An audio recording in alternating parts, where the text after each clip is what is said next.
Mtazamaji, karibu Goti TV Online kwa habari za kisiasa, michezo na burudani. Mtazamaji, kama ni mara yako ya kwanza unajiunga nasi ndani ya Goti TV Online, usiache kusubscribe kwa kubonyeza alama nyekundu ambayo chini ya video iko hakika zaidi kuendelea kupata taarifa zetu kila siku. Traore ameshauri Mo aiachie Simba, na hii ni kutokana na kile ambacho kinaendelea katika mitandao ya kijamii.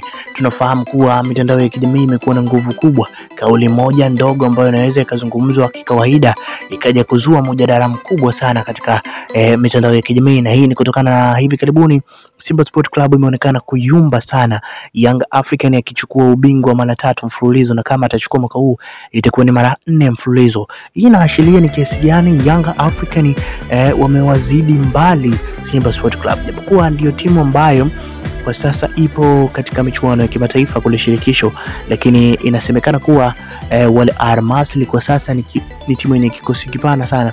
Ni ngumu kwa Simba kuvuka kwa wale watu, au sio bana? Ngoja tuone nini ambacho kitatokea kati ya